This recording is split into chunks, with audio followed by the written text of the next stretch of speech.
How should Christians engage with the culture? Well, this is a very pressing question in our day. There's a lot of discussion about it, and that is exactly why we've introduced a new course into our curriculum entitled Christ, Culture and Contextualization, which is really devoted to giving an in-depth answer to that question of how Christians should engage with the culture. First, we need to start with the Bible. We need to start with a biblical theology of culture. Culture, in its simplest definition, is simply what we do with what God has made. It's what human beings do with the created world, the natural world, and the resources that God has given us.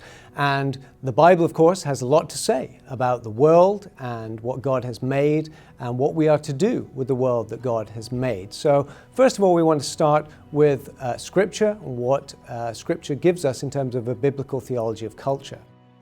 Second, I think we want to recognize that culture is a gift from God. It's not something to be feared, it's not something to be inherently opposed, but in fact, culture is part of the goodness of creation. There is in Scripture what is called a cultural mandate for us to exercise dominion over the created world and to take the resources that God has given and use them for the glory of God and for the good of our neighbor. Thirdly, we need to recognize that culture is fallen, as well as a doctrine of creation. Of course, Christianity has a doctrine of the fall, that this world is fallen in sin, mankind is fallen in sin. Of course, that has an impact on culture.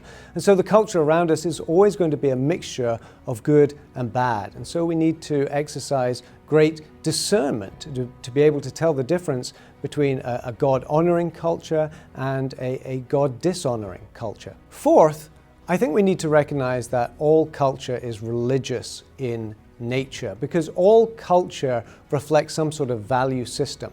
So even a so-called secular culture, and we talk a lot about secular culture today, even a secular culture is in fact deeply religious at its root. And so there's no such thing as a religiously neutral culture of any kind. Fifth, we need to recognize that we ourselves as Christians are part of the culture.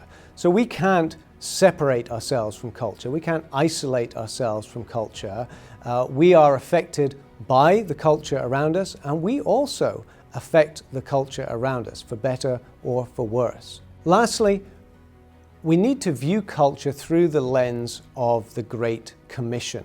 There are many things that we are called to do as Christians to serve God in this world, but the Great Commission, that great calling to take the good news of Christ to the nations, to make disciples of the nations, to bring the teaching of Christ to the nations and to build up the church, that has to be a priority for us. And the way that we relate to culture can help us in fulfilling the Great Commission, and in some ways it can hinder us as well. But I think that it's important as Christians to recognize that the Great Commission is one of our priorities and is an important lens through which we think about our relationship to the culture around us.